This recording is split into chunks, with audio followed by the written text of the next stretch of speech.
what we're going to look at today is we're going to look a little bit about understanding neurodivergence, and that's just to try to make sure that everybody sort of understands sort of some key elements that we find come up time and time again when we're supporting families. Again, this is not an exhaustive list. There are many other things that you may want to know about and explore, but these are sort of common themes, common questions that we get asked about with regards to supporting families whose children and young people are neurodivergent. So we'll be covering some of that. Then we'll be looking a little bit at support strategies, things that may help your child or young person and help you to help them, of course, as well through this age range, which can be at times challenging. And whether you're neurodivergent or neurotypical, we want to just provide you with some support strategies that you could potentially think about implementing or helping your young person to think about implementing for themselves. So essentially what we're aiming for, though, is to remember throughout this presentation that you have a teenager or a young adult and you have a child, young person, young adult who is neurodivergent. And they are your whole child. We aren't able to separate the bits of them that are teenage or young adult or the bits that are neurodivergent. When we're looking at what's happening for your child or young person, we're looking at them there in their entirety, and we can't necessarily separate what's as a result of neurodivergence and what's as a result of the particular age or phase that they're in at this particular point in time. And so therefore you need to sort of take that lens really at anything that you're looking at today.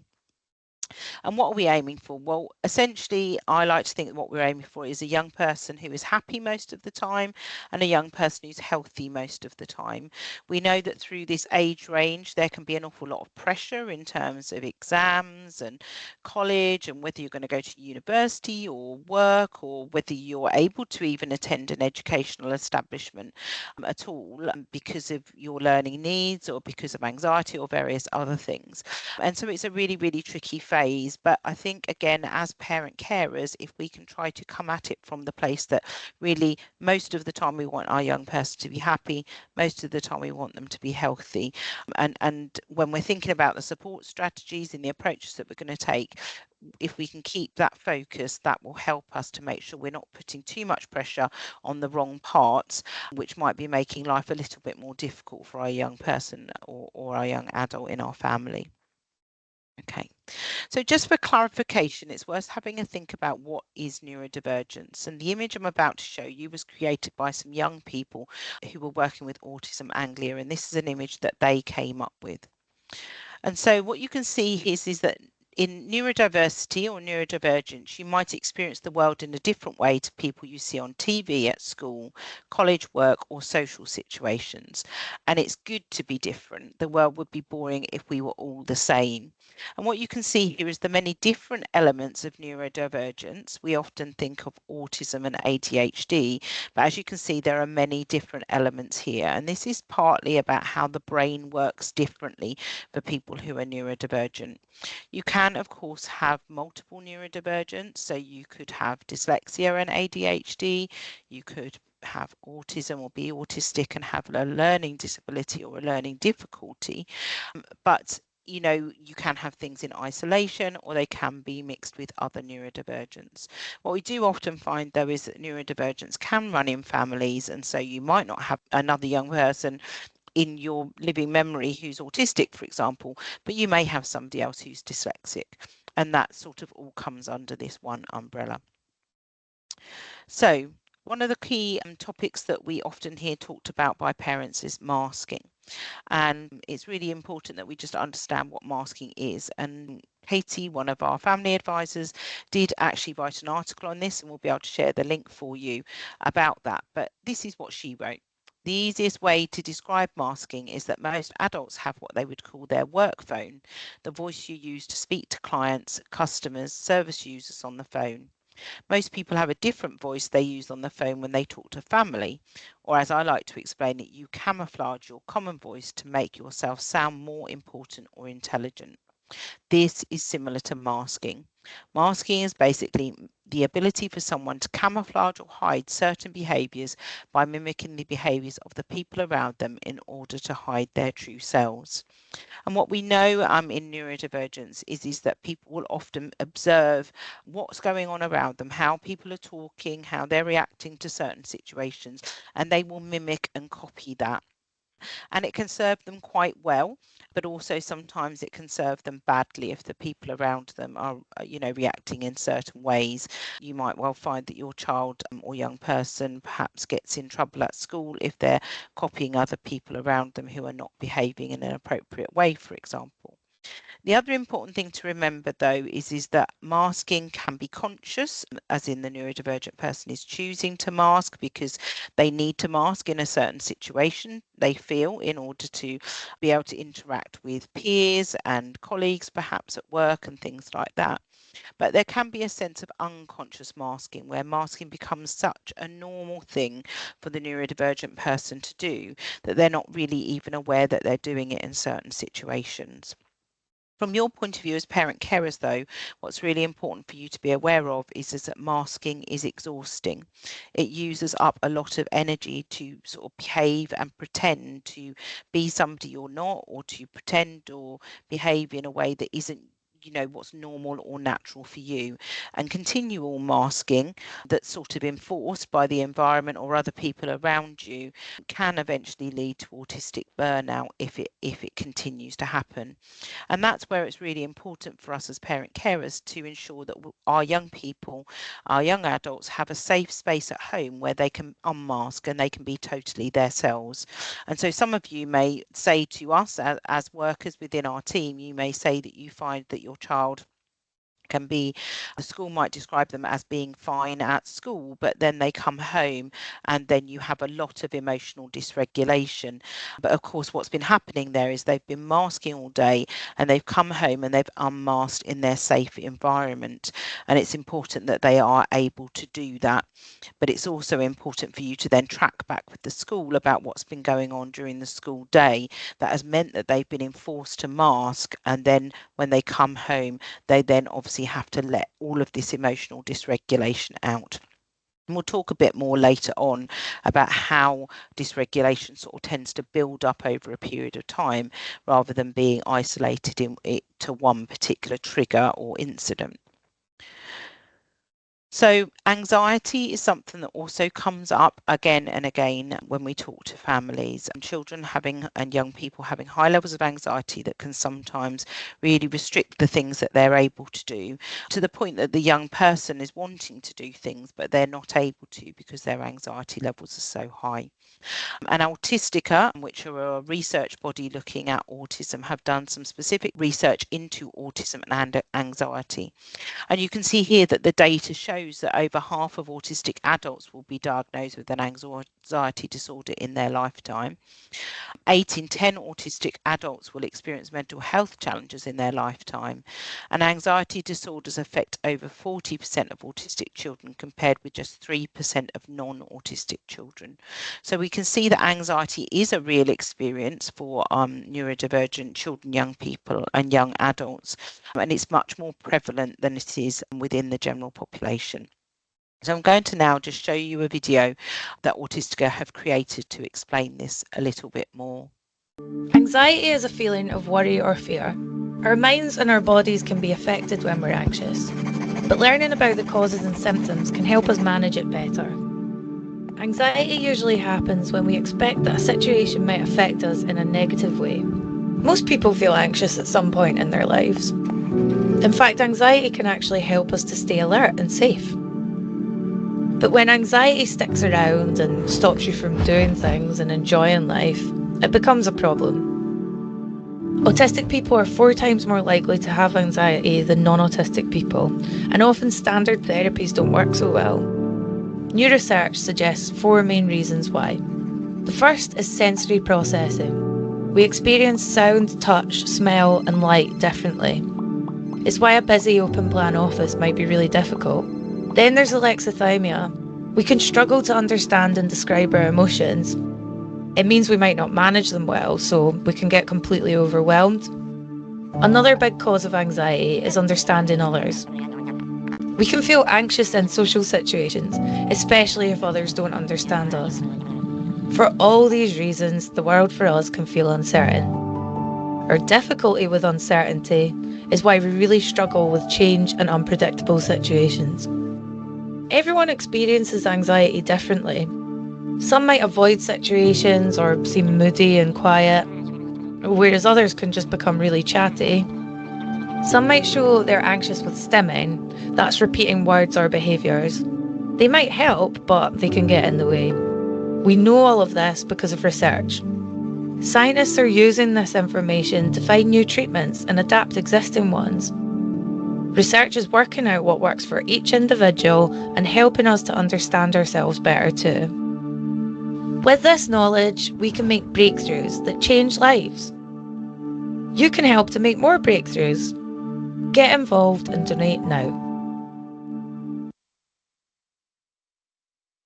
Okay, so if you're interested, you can obviously find out more about the work of Autistica, who do some amazing research into autism. And they've even created an app with King's College London to help autistic individuals to manage their own anxiety. It's called Molehill Mountain, if you're interested in finding out more.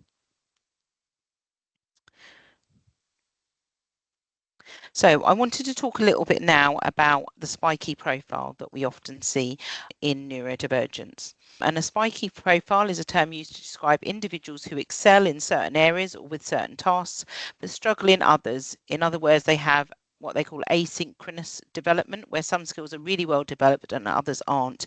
So you may have a child or young person who's very, very gifted in a particular area. Could be a subject or it could be something creative or sporty, but there's some other elements of life that they find much more challenging. And it's really important that we understand about this spiky profile, people who can be really excel in certain areas but really struggle in others. Because if we set our expectations too high, we can cause anxiety for autistic individuals and children and young people with ADHD even. But if they set their expectations too high for themselves and they have this sense of perfectionism, they will also be anxious. And obviously that's that sort of internal standard that they're setting for themselves. It's not necessarily an expectation you're putting on them, but it's an expectation they're putting on themselves. And it's really important to just sort of be aware of this. So an example is here we have Monica, and she is 26 and she's doing a PhD in Aberdeen. So she's very, very clever. She's very intelligent and she has, you might think that means she has low support needs, and she does in terms of analytical thinking, literacy, mathematics, and statistical analysis. But however, she has high support needs in terms of social interaction most of the time. She rings her parents most days. And when she's overwhelmed, she also has high support needs in her executive function and organisational skills. So her ability to organise things such as doing her household chores or having a shower are really, really diminished. And to an extent that Monica actually gets disabled students allowance, and Monica was recently awarded standard adult disability payment, which is the equivalent to PIP. As she's in Scotland, she doesn't get PIP, she gets adult disability payment. And Monica is actually my daughter, and she's given me permission to share her story. But Monica is an example of this spiky profile, whereby she's able to live independently away from home, and she's also able to study at quite a high academic level, but she gets stuck and overwhelmed at times being able to do even relatively simple tasks, and needs a lot of verbal support over the phone, but also now is going to start to pay for some practical support to help her with some of these things. And I think it's important for us when we've got teens and young adults, when we're expecting them to start to become more independent, that we remember that there will be days when they are not capable of that level of independence, that they need much more support from us. And if we try to sort of push them, I suppose, for want of a better description, to do too much on some of those days where they're less able to manage that, we will be increasing their anxiety levels, and we will also be increasing the chances of meltdowns and shutdowns. So we have a part to play in being really observant as to how how our young people are day to day in terms of what we can expect from them and also what they can expect from themselves. Now, I wanted to bring in now about something called rejection sensitivity dysphoria. And lots of people don't know about this. It tends to be more prevalent within ADHD. But Hannah, who's one of our trustees at Suffolk Family Carers, is, as she said here, describes herself as a 25-year-old autistic ADHDer. And she's found herself making lots of accommodations to make day-to-day stuff a bit easier. And she's talking here about her experience of rejection sensitivity dysphoria. Hi, my name is Hannah, and I'm going to talk a little bit about RSD, which stands for Rejection Sensitive Dysphoria. And this describes a really extreme emotional response to things like criticism, embarrassment, failure, rejection. And these can be real, so, direct criticism or direct embarrassment, or they can be perceived, maybe sometimes a misinterpretation of events. And for me, this is the most debilitating part of my ADHD. And I find this really, really, really difficult. One of the best ways that I found to describe RSD to other people is rejection and criticism and failure. They feel like a slap on the back for anyone. They're not pleasant for anyone. But for people that struggle with RSD, it's a slap on a sunburnt back. And for me, that really well describes the disproportionate response that people who struggle with RSD will have to emotional situations like criticism or embarrassment. And you can feel quite irrational, and you can know that there's a bigger picture. You can know that your perspective is maybe really skewed, but that doesn't change the really intense feelings that you have inside. And they can last for a long time. It can lead to, really difficult relationships with people, because you feel really burned disproportionately from maybe what has happened. And for me, this has made me struggle with a lot of relationships throughout my life, whether it's friendships at school, whether it's criticism that I've had to receive from parents, teachers, work colleagues. It makes things really quite difficult to navigate. And when you have periods of RSD, one of the only things that can help is time. And that's really, really hard when you're in the middle of it, because it feels so big and it feels so difficult. But the reality is that you have to kind of ride the wave, and there's no getting around it. There's no shortcuts out of an RSD wave. One of the ways that people can help people who struggle with RSD is being an empathetic ear, and really understanding what RSD is. Not saying things like, it's not that big a deal, really, is it? And really validating the fact that, they probably know inside that it isn't as big as it feels, but they need that help to navigate through those feelings, navigate through that wave, and be able to talk through a situation knowing they're not going to be judged or not going to be ridiculed for the big feelings that they have over maybe a small situation. And that's really the best way to cope, is time, perspective, taking yourself away from the situation and having someone who can listen and make sure that you feel validated and supported, even though you yourself might feel a little bit silly for feeling all these big things about something that's small that happened. So yeah, that's RSD. I'm sure for many of you, you will have resonated with Hannah's description of RSD there within your experience with your children and young people. But it does help us as parents to understand, of course, why sometimes when we make something that we may feel is perhaps some feedback rather than criticism, that it is interpreted as a form of criticism and negativity. And utilising Hannah's advice there is going to be really critical for that. Meltdowns and shutdowns are obviously common aspects that we talk about specifically within autism. And what I'm going to do now is play you a couple of videos from Ambitious About Autism, explaining more about how that feels for autistic young people, meltdowns and shutdowns.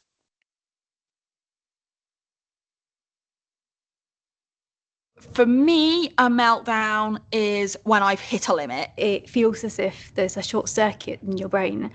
You stop thinking about anything. The person might start showing a bit of odd behavior, maybe. I started punching myself in the arm, and 2 weeks later I still had the bruises. But it doesn't necessarily mean it's the end of the world. It's just in that moment. Either through emotional stuff or sensory stuff. It's when my brain can't take any more in. And the only way you can find relief from what's happening is to react kind of outwardly. It is rarely one thing. It can be a build-up of things kind of throughout the day or throughout the week even. Sometimes people who are really well-meaning will be, are you okay? What can we do to help? What's happened? I'm not going to be able to answer you. So you're just giving me more input. Don't try and do that. Sometimes we need moral support and to be listened to. If they don't judge the person, that would be the first step, and maybe if they show a bit of sympathy, that really helps. If someone says, that tiny noise is bothering me, don't go, oh, it's just a tiny noise, because for them it is not a tiny noise. Ask people what they need when they're calm, rather than when they're having a meltdown and they can't answer you and it's too late. We'll just hear the different experience of shutdowns now. I particularly go quite quiet and withdrawn. It means I can't take in any more information. I can't deal with what's around me. A shutdown can be when you're having a bad time and it feels like you can't escape. Shutdowns are more of like a quiet meltdown where you're just physically struggling too much and your body just shuts down. You may just freeze or you may collapse because everything's just become too much. I normally try and put on my music or go for a walk, but those might not always help.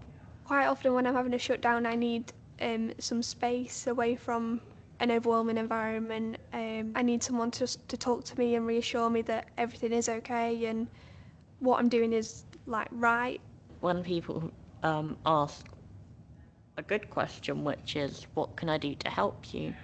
I don't always know the answer, and that can be very frustrating on my end, but I think it's important to know that could happen, but they might not have the answers that they or you want.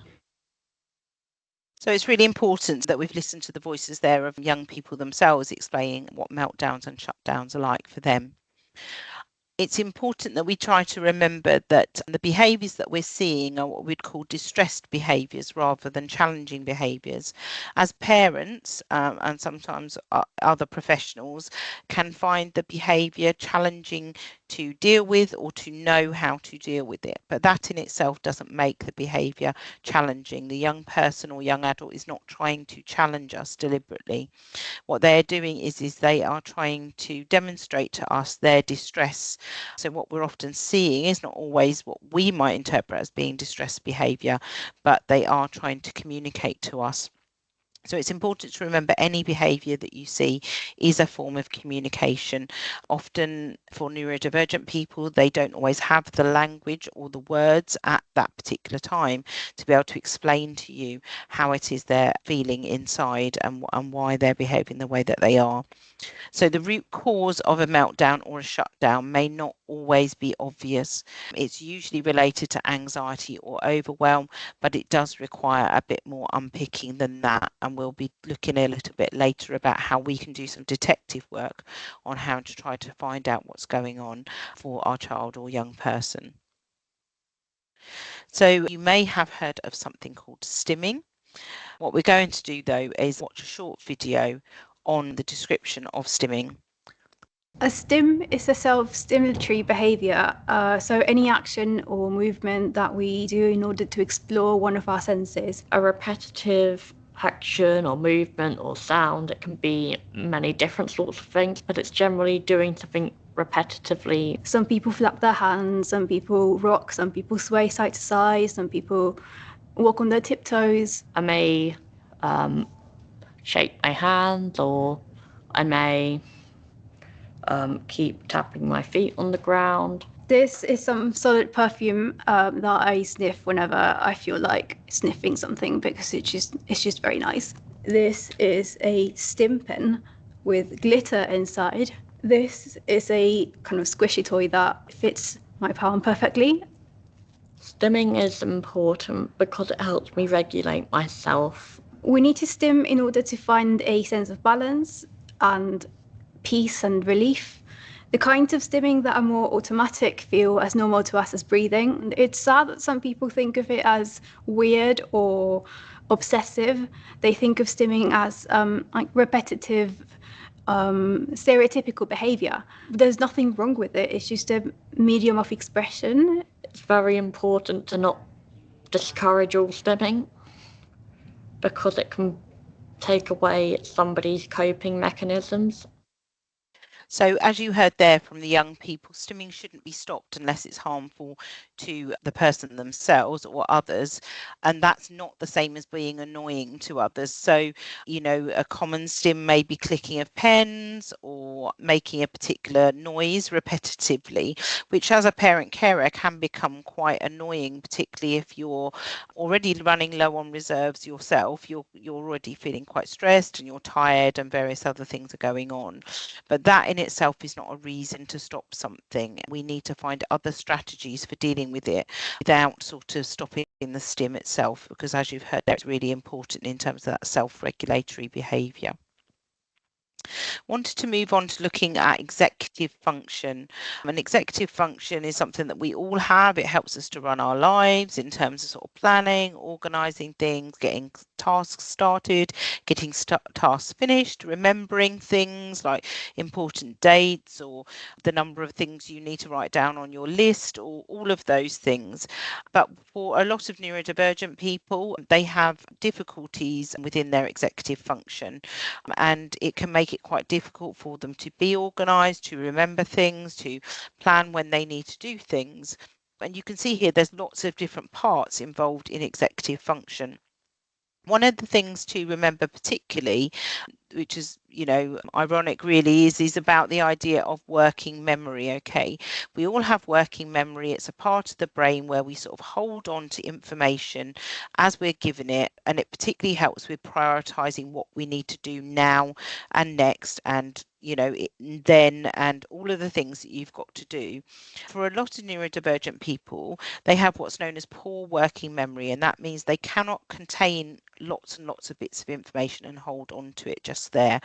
They can maybe listen to one or two instructions at a time, but they can't do any more than that. And so you might more commonly have heard of something called now, next, and then, which is where we only give our child, young person, young adult one or two instructions before we wait for them to complete those instructions or those tasks before we give them the next 2 or 3 instructions. And that's an example of how we can help as parent carers to not overwhelm and not trigger our child or young person towards a meltdown or a shutdown by not overwhelming them with too many instructions at once, making sure that we really break tasks down into very, very small steps so that they have every chance of being able to get through the task, get through the activity that they need to complete, and also providing other support strategies for them to help them to remember things. So I'm wondering if you can have a think now about what you've already tried in the past up to now in terms of supporting your teen or young adult. Have a think about the things that are working well, the things that you're already implementing in terms of support strategies or approaches. Think about what's already working well. And then have a think about what you're concerned about and what isn't working so well.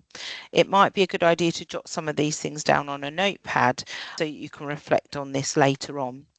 And so that is the end of the first part of this short presentation on supporting your neurodivergent teen and young adult. We will look in the second part at the support strategies that you can use. Welcome to the second part of the pre-recorded workshop supporting your neurodivergent teen and young adult. In this section, we're going to be looking at support strategies. If you are watching this as 2 separate parts rather than one complete workshop, I'm Michelle Jones and I'm the project manager at Suffolk Family Carers for the Neurodevelopmental Differences Project and our Parent Carer Project. I am also a parent carer myself of an autistic young woman who's in her mid-20s. So I come at this presentation with lived and learned experience. But as I said at the beginning of the first part of this workshop, I'm not suggesting that these are all the exhaustive list of all strategies that you could use. There are many that you could use and approaches, and some of these will be useful for you and some of them will not. So it's important as you watch this presentation to think about the questions that we finished the last presentation with, which is, what are your concerns at the moment? What isn't working for you and your young person at the moment? What are the things that they're finding difficult or you're finding difficult to support them with?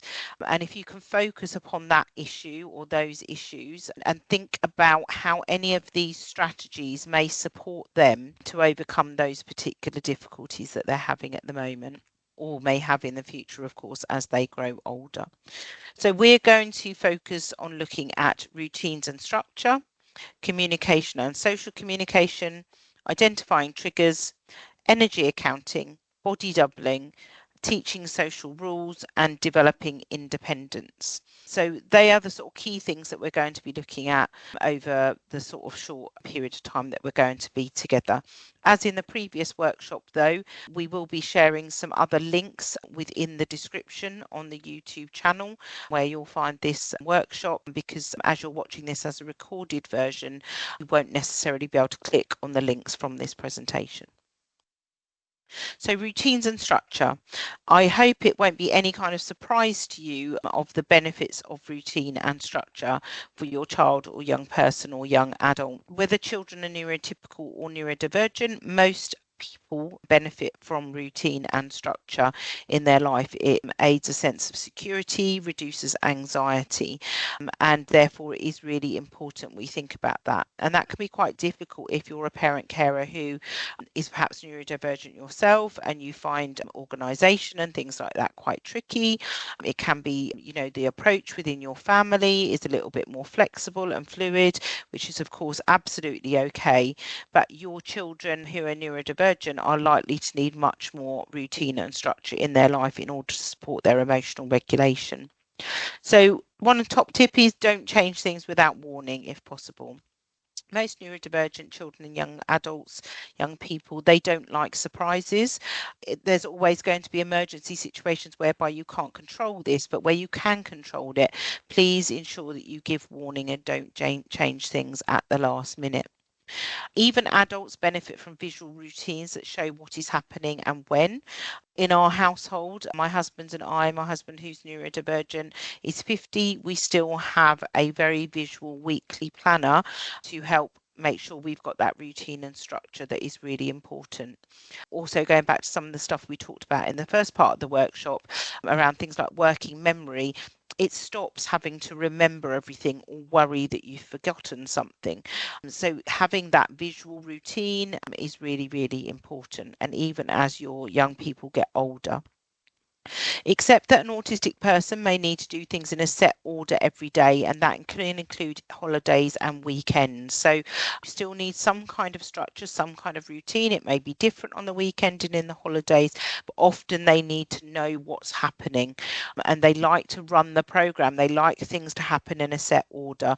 It may be putting their clothes on in a set order. It may be brushing their teeth at a set point in their routine, etc. It can be, lots of different things really that they like to have the same and in a routine.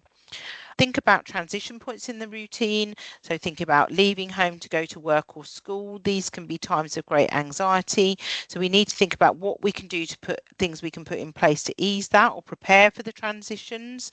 It can also be remembering not to put extra demands upon your young person at those particular times of transition. Remembering that things like mornings and getting out, or even coming from being out into back home, is a point of transition, and therefore those times are likely to be more at risk of emotional dysregulation and meltdowns and shutdowns.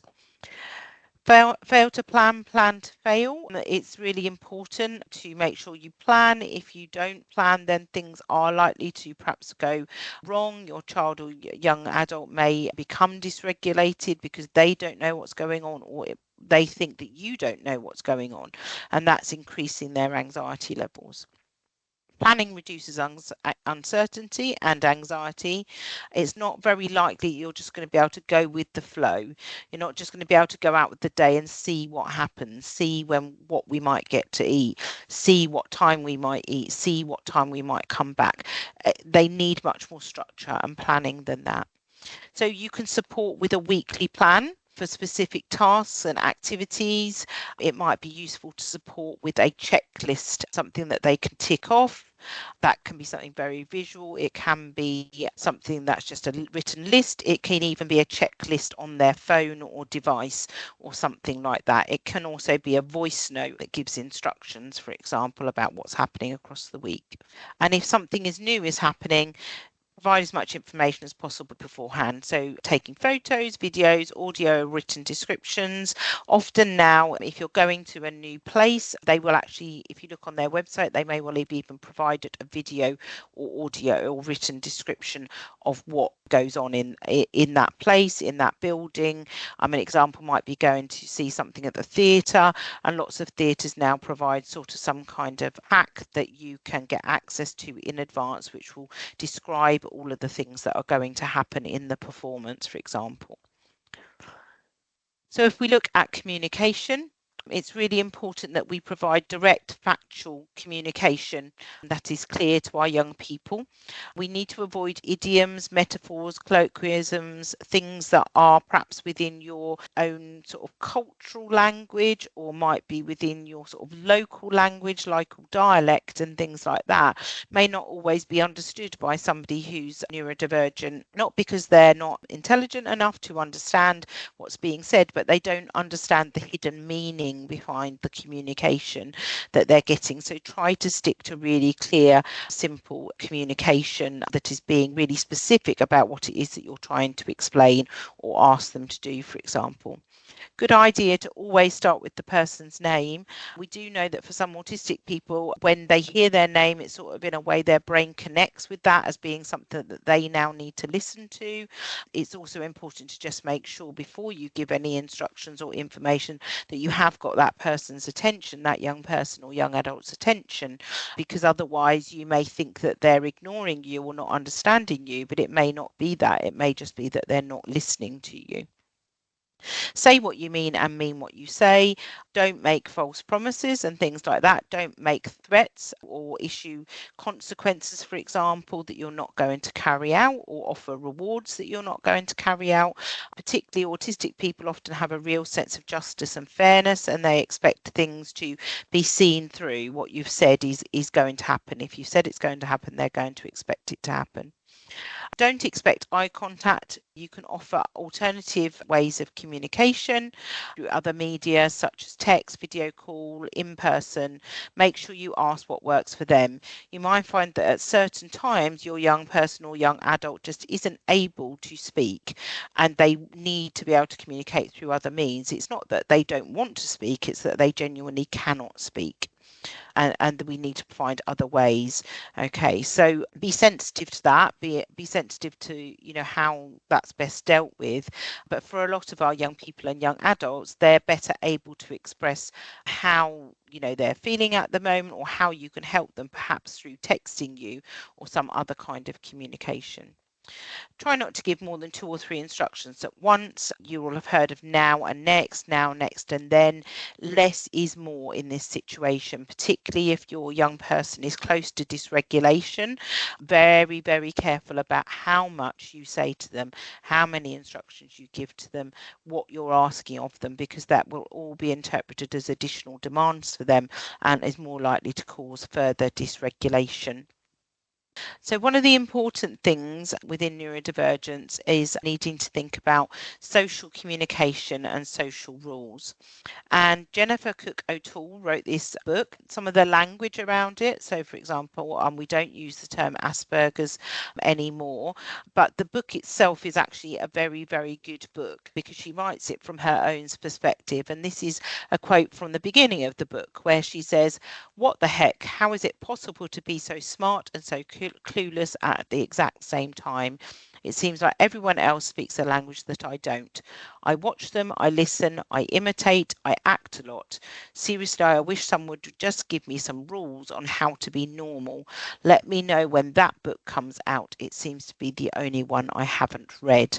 And Jennifer Cook O'Toole wrote that as a teenager and then went on to write this book about the social rules that are out there that are not so obvious to neurodivergent people. And so we need to remember that for a lot of our neurodivergent teens and young adults, they don't just know how to interact socially. It's not something that's intuitive or natural to them. But they can learn how to do it. They can learn how to interact and deal with social communication from other people and with other people with some help and support and guidance. So there are a few things that you can do that can help them with this. So one of the things is role play. So an example might be that your young person has been invited to a party, but they might have never been to a party before. It might be worrying them about what they need to do when they arrive at the party, what they need to say, who they need to speak to, who do they need to say thank you to, do they need to take a gift. There's many different elements of sort of social communication and social rules, the social rules being sort of the expectations, I suppose, of what we have within social interaction.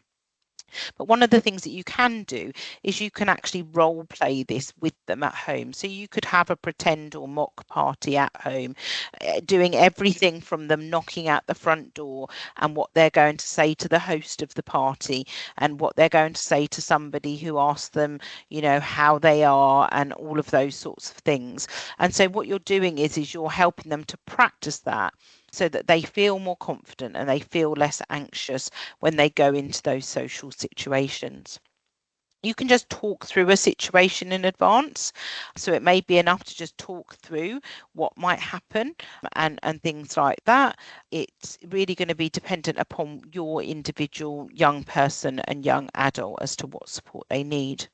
You may have heard of something called social stories. Often people have used these when their children are much younger, partly because, they have pictures and words and, so people tend to use them when their children are much younger. But actually social stories can still be used as your young person gets older.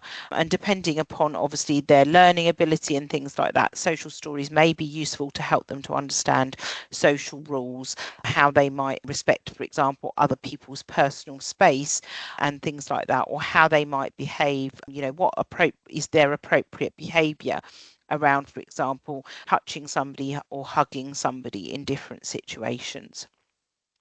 You can develop social scripts with your young person. So an example of this is that a few weeks ago, we were visiting a new church in an area that we didn't live, and I was with my husband and my daughter, who are both neurodivergent, and I knew that when we got to the church, people were naturally at the welcome desk, with us being people who are new and not from the local area, would be asking us lots of questions, and I knew that that may well be quite difficult for them both, quite stressful. So in the car we talked about what their social script might be, so how they were going to introduce themselves, what they might choose to say about themselves, what they might choose to say about why they were there, etc., etc. And what that did was that just meant that when somebody asked them those questions that people inevitably do in those situations, they had some language, they had some words to help them get started, and it reduced their anxiety. Modelling is really important, of course, so that's about how we communicate with one another in our families, in our friendship networks, and other things like that. So we are sort of modelling to our young people, our young adults, how we communicate, things that we might pick up. So we might be actively describing things that are going on in our family. So we might notice that somebody in our family sort of is walking around with their arms crossed and, looking very downcast.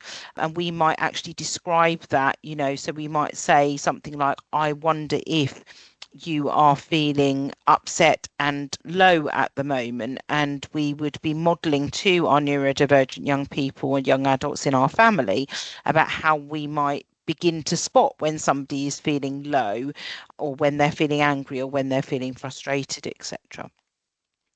So we can just explain situations to them, making sure, that we're giving as much detail as we can and using other resources to obviously help us to do that. And it's important as well that if our children and young adults, young people are going out to events or activities that they may want to go to, that perhaps you talk with them about them having some kind of exit strategy. We do know that for a lot of neurodivergent people, they do want to be sociable, but what stops them from doing it is the fear that they might get stuck somewhere that they can't get out of, that they can't get out of this party, and they're very overwhelmed and they're at risk of having a meltdown. So it's important to have an exit strategy with your young people. It could be that they ring or they text and they have a particular code word. I had another parent say, that when their child rings and says, to them a particular word, or they text them, and then the parent then rings them back and says, oh, I need you to come home, because at that point the young person can then say to the host of the party or the event that they're at, oh, my mum and dad need me to go home, rather than it is them saying, I want to go home, and that looking really difficult for them amongst their peers. So there's various ways that you can obviously look at that. So we're now going to move on to identifying triggers. And this is really important when we're trying to work out how our young people are getting to a point of dysregulation. Often parents will say to us that they don't know what the trigger is, or they don't know what the triggers are, and therefore they don't feel that they can do anything to change, reduce the amount of meltdowns and shutdowns that their young people are experiencing. But we will often say that there will be a trigger or number of triggers somewhere, but it is a little bit like being a detective. We tend to suggest that what people do is start by keeping a journal, a log, or a diary, at least for a couple of weeks, sometimes longer, to begin to see if they can spot any particular patterns that are emerging in terms of triggers. What we have to remember is that the triggers are generally a build-up rather than it being one specific isolated incident. And this is the reason why the picture of the Jenga tower is there. Because if we think about a Jenga tower or the game Kaplunk or something like that, what we have is this situation where they keep taking out bricks, keep taking out straws, and eventually everything collapses. And it's not, although it's the final straw or the final brick that results in the collapse, it's all the other bricks and straws that came out before that have eventually landed us in the place where our young person is having a meltdown or a shutdown. And so therefore, what we often begin to focus on is the last thing that happened and seeing that as being the trigger, whereas actually it isn't. The trigger is way back somewhere else, and it's all the little things that have built up over a period of time that can be hours or days or, over longer periods of time than that. So what we need to think about is the trigger a sensory thing? Is it something that's perhaps to do with touch, heat, cold, food, sound, all of the senses, any of the senses? Often it's about things becoming overwhelming, sensory overwhelm beginning to develop, and that can build up and build up and build up. They could be socially overwhelmed. An example of this we talked about earlier is this idea that your child can be in school all day. They may have been to lessons, they may have been to a lunch club, they may have stayed at after school club for something, or they may have gone to an after school activity. And when they come home, they are very close to dysregulation because they're socially overwhelmed from all of the things that they've done all day. And so there's not necessarily always going to be something that you can do at home that's going to prevent that. Some of that is going to have to be about changes that need to be made further back in the day. We need to think about anxiety being a trigger. So some of the things that we talked about earlier in terms of making sure you've got your routines and structures and support and planning in place for them there. But also, if necessary, them getting some professional help with managing their anxiety. We know that a lot of autistic people have social anxiety, for example. So their anxiety, they don't have generalized anxiety, but they will have social anxiety in certain situations. And what we can do is we can use a tool such as the iceberg, which can help us to have a think about the triggers and what we can do about it. So if we look here, we literally have got a picture of an iceberg. And what we can see here is right at the beginning, the tip of the iceberg, as we would say, is the behaviour that we are seeing. So the behaviour you might be seeing is you might be seeing punching of doors, you might be saying screaming, you might be seeing a shutdown, you might be seeing a young person who just won't talk to anybody and is shut in their room and is under the duvet and is sleeping. And so you might be seeing this behaviour. And that is what we call the tip of the iceberg. That's just the very beginning. That's your young person indicating to you their distress. But underneath that is why the behaviour is happening, what has caused it, what has been those triggers. And we need to be able to identify the why in order to be able to change the what. Okay, so in order to change, your young person, not being dysregulated and having meltdowns and shutdowns, we need to be able to deal with the why or understand the why. And once we've understood the why, we can then think about how we can support them or how they can support themselves. So it's worth you thinking about using this tool, the iceberg tool, to think about your young people and to begin to think about how you can unpick the why. So, the why can be that sensory overload, that noise. It can be being hungry. It can be a combination of many things all coming together.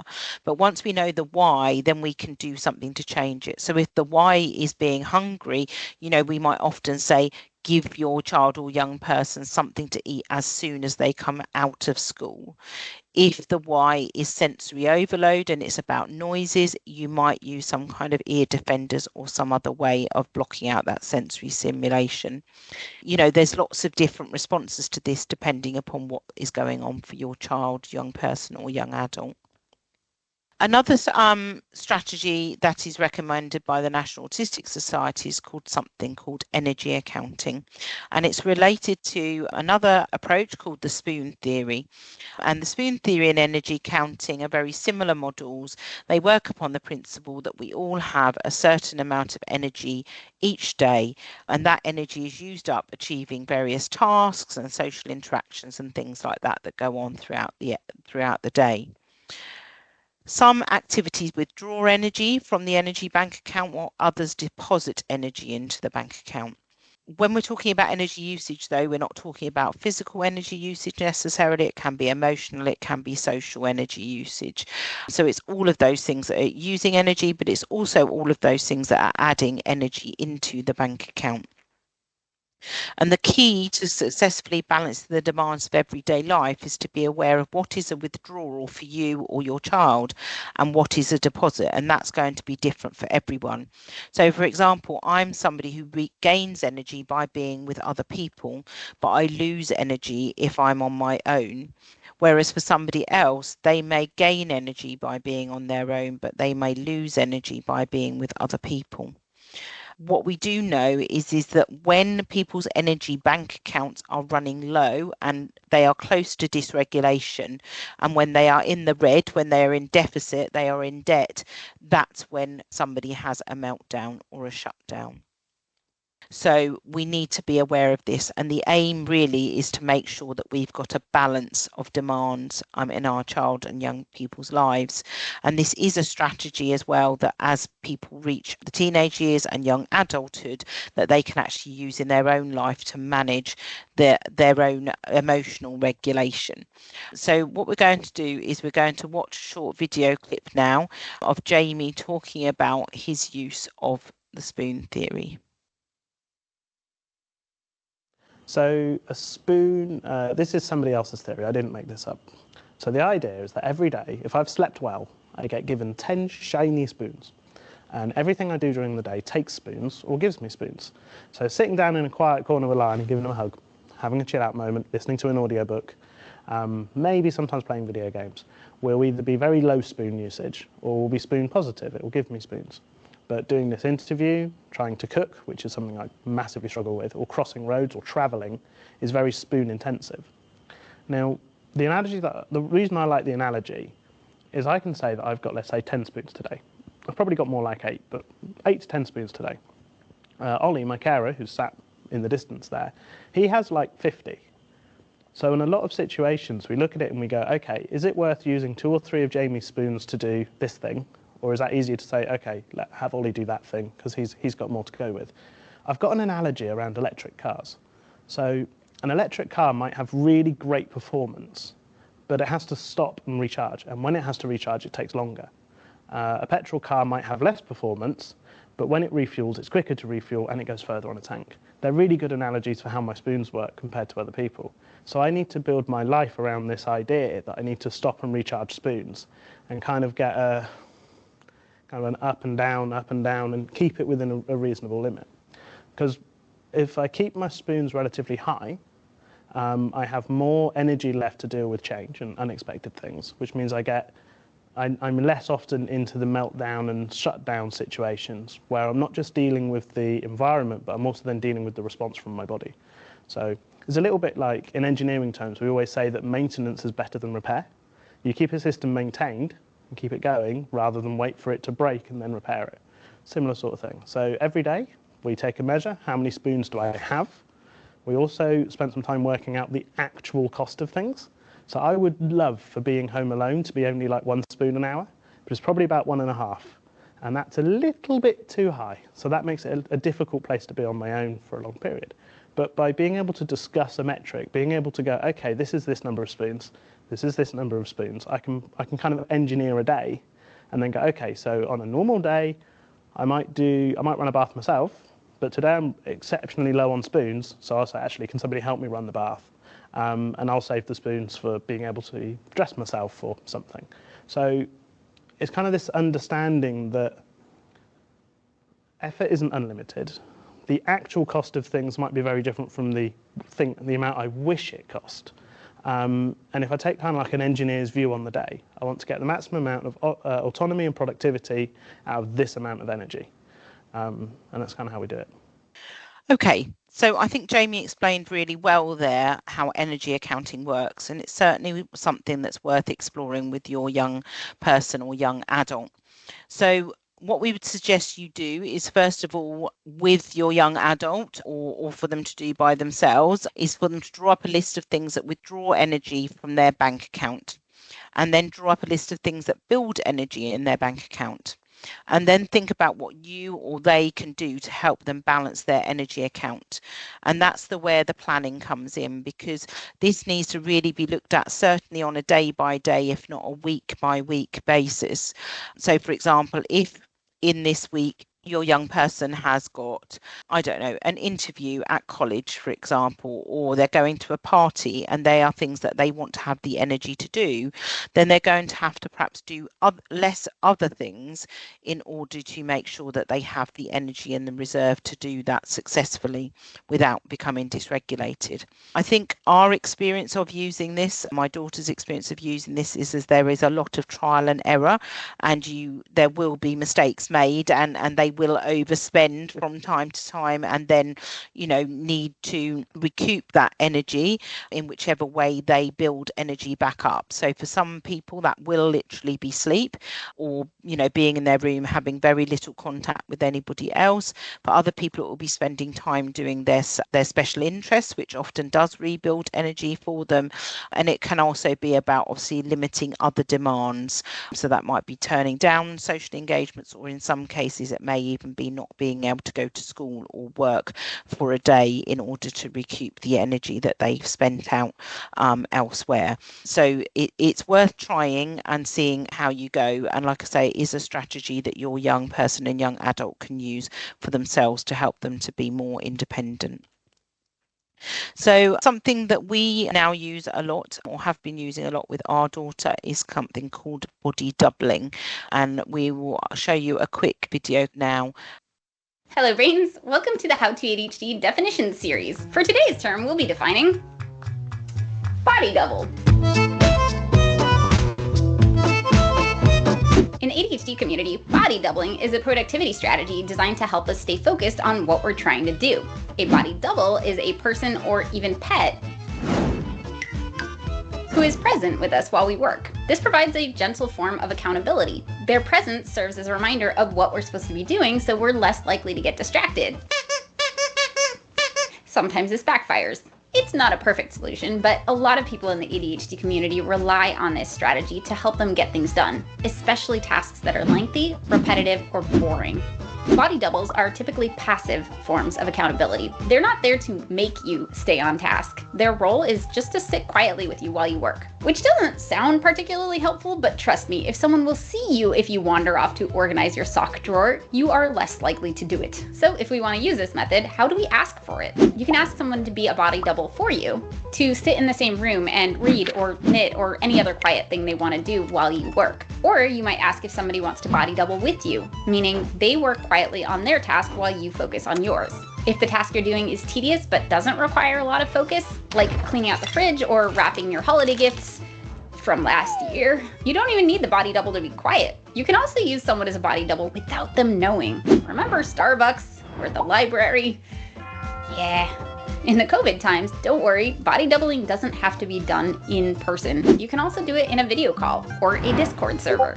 You can see that there are a lot of different ways to body double. So if you ask somebody to body double with you, or if you offer to be a body double, make sure they know what you mean. And make sure it's a good fit. People who are great at talking for hours while you clean out a closet or wash your dinosaur might not be as helpful when you're trying to finish a term paper. A body double isn't there to help you with the task, but they also shouldn't totally distract you from it either. I hope that this gave you some clarity of what we mean by body double in this community. If you'd like to learn more about body doubling, or if you need a body double, check out the resources in the description below. Thank you to our brain advocates and all our Patreon brains for giving us the opportunity to try new things so we can expand what we offer on the channel and be as helpful as possible for ADHD brains and hearts who love them.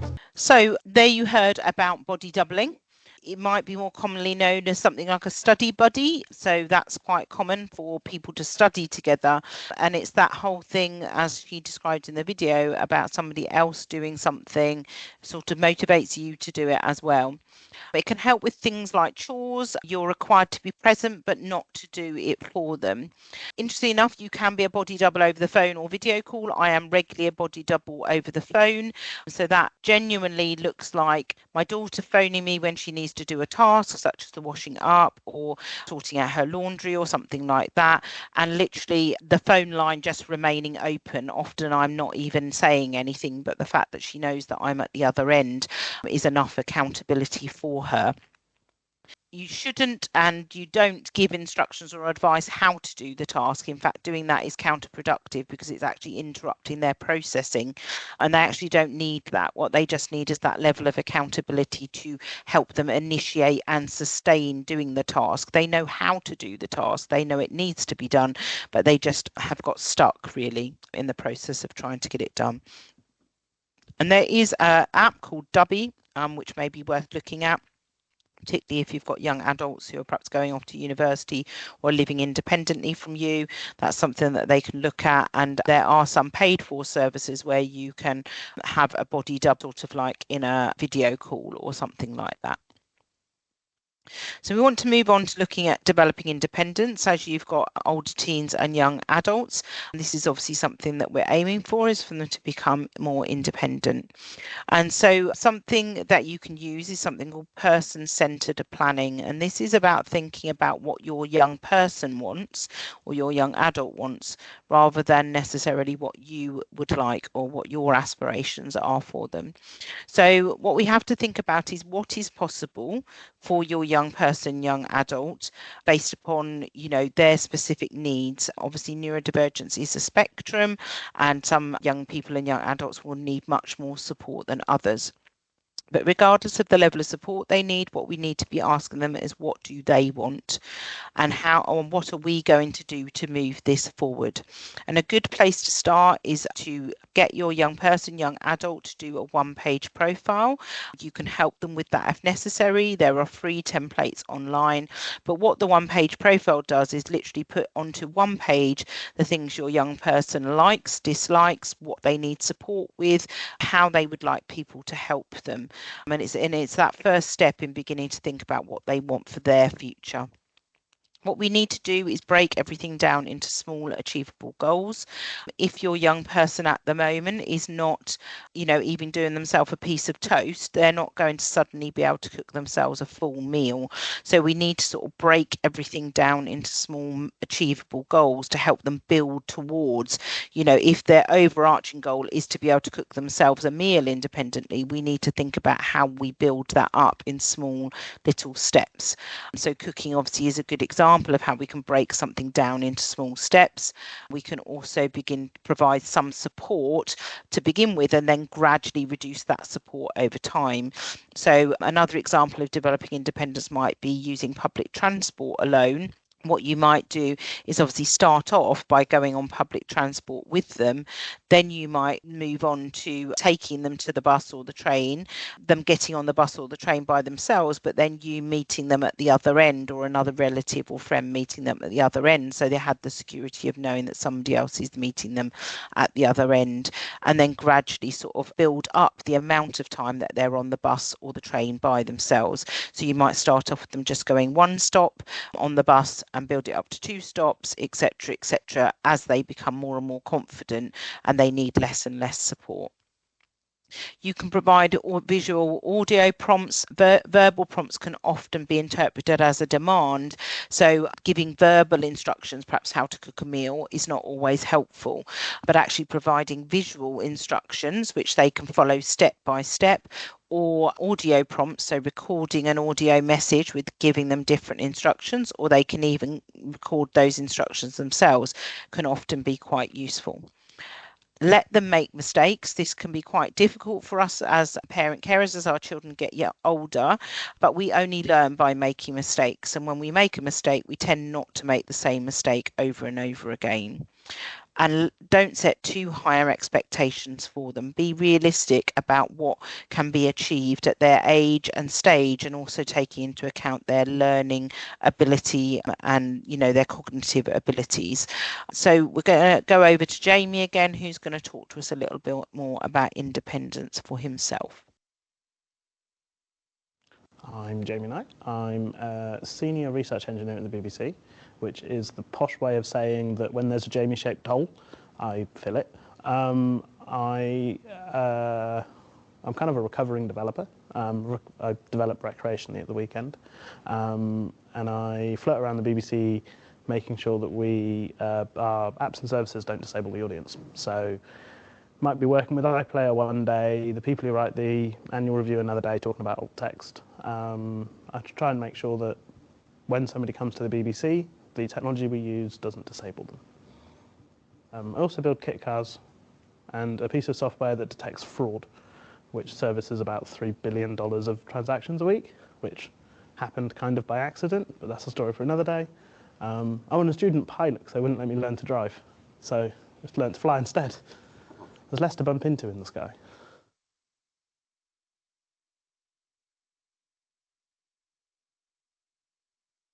This is Lion.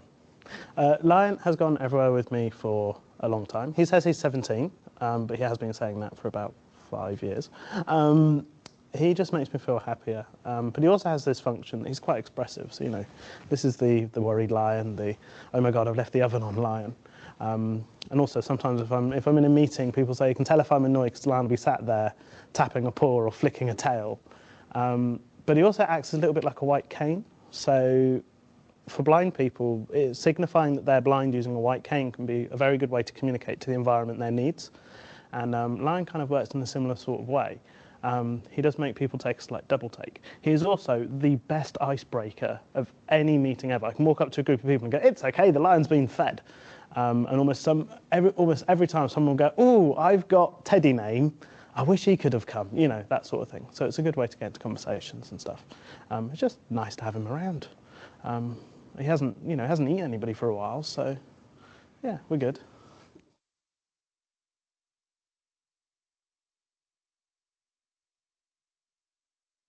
So autonomy, independence, and employment, they form a kind of triangle. One of those, you need two of the three to get all three sort of thing. So autonomy is about decision making decisions about my life. Independence is then carrying out those decisions. And then employment is kind of the decisions I'm making. So I might choose, for example, I access support at home to help me with cooking and prompts and keeping a routine, which frees me up to have enough energy to then do my job for the BBC, which is helping people.